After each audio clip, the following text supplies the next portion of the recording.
কিছু কথা বলার দরকার। আমাদের এই যে যুবক দেখছেন না, কম বয়সী যুবক, এরা যেই বুঝা বুঝে কি শাইখুল হাদিস আল্লামা কাজী মুঈনুদ্দিন আশরাফি সাহেব কিসের হাদিস বুঝে? এর কাছে যে গুগল শরীফ আছে, টুস কইরা টিপ মাইরা ধইরা, হ্যাঁ, এটারে কপি কইরা আইনা ঠাস কইরা পেস্ট করে দিছে, অত বড় দলিল এনে দিছে। আপনি কোন সময় গিয়া কিতাব খুলবে? হ্যাঁ, গুগল শরীফ থেকে কিতাব লয়ে পড়ছে। ভাই, যুবক ভাই, আমি এনকার করছি না, আপনারা স্টাডি করেন, আপনাদের স্টাডিকে আমরা সাধুবাদ জানাই। কিন্তু স্টাডি করতে গিয়ে আপনারা যদি মনে করেন যে আপনি যেটা পড়তেছেন এটাই ঠিক, ওইটাই ঠিক, এরকম মনে করাটা সব সময় ঠিক হবে না। যেমন আমি একটা সহিহ হাদিস বলি, আপনারা সুবহানাল্লাহ বলবেন, বুঝে শুনে বলবেন। আমি আগে বলে সহিহ হাদিস বলবো, কিন্তু আপনারা সুবহানাল্লাহ বলবেন কিনা বুঝে শুনে বলবেন। কুরবানির গোশত 3 দিনের বেশি খাওয়া যাবে না।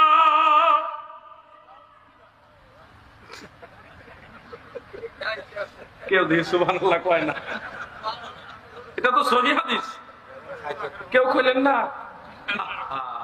এটা পক্ষে গেছে না নাকি? এটা সহিহ হাদিস, হাদিস ঠিক আছে, কিন্তু এটা মানসুখ হাদিস। এক সময় মুসলমানদের মাঝে ধনীর সংখ্যা কম ছিল, কুরবানি দাতার সংখ্যা কম ছিল। তো ওই সময় নবীজি বিধান দিলেন, তোমরা 3 দিনের বেশি কুরবানির গোশত খাবে না। ধরেন আমার এই দাদু ভাই কুরবানি দিছে, উনি ধনী টাকাওয়ালা মানুষ, বাকিরা গরিব। এখন উনি যদি 3 দিনের ভিতরে পুরোটা গরু খাইতে পারবো? আস্তে একটা উট কুরবানি দিছে, উনি এই 3 দিনের মধ্যে খাইতে পারবো? বাধ্য হইয়া সবারে লইয়া খাইতে।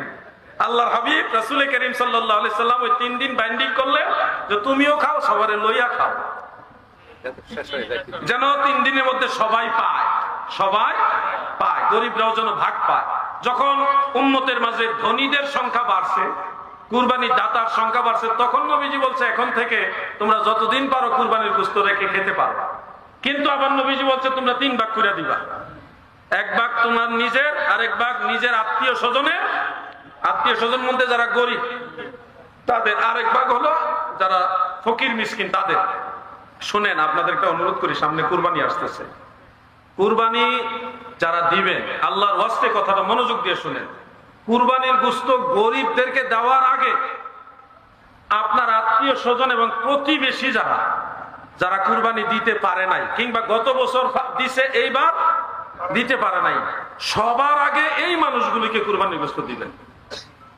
মনে রাখবেন, যারা গরিব মিসকিন তারা অনেক মানুষের সহযোগিতা পায়, কিন্তু গত বছর যে লোকটা কুরবানি দিয়েছে এই বছর অভাবের কারণে দিতে পারে নাই, সেই ফ্যামিলিটা, সেই ফ্যামিলির বাচ্চাগুলো কলিজাটা একেবারে ছোট হয়ে থাকে, আহারে অভাবের কারণে এই বছর কুরবানি দিতে পারলাম না।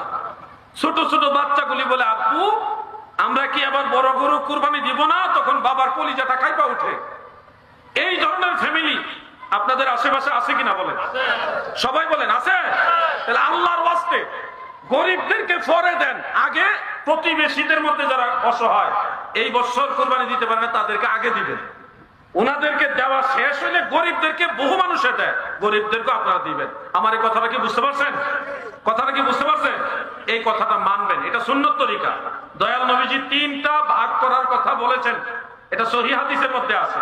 সে 3 ভাগের মধ্যে প্রথম ভাগটা তো আপনার নিজের, আর দ্বিতীয় ভাগটা হলো পাড়া প্রতিবেশী আত্মীয় স্বজনের যারা কুরবানি দিতে পারে নাই, আর 3 নম্বর ভাগটা হলো গরিব মিসকিনের। আমরা 3 নম্বরটাই গুরুত্ব দেই বেশি। 2 নম্বর যে ভাগটা, এটা আমরা অনেকেই খেয়াল করি না, অবশ্যই আপনারা খেয়াল করবেন।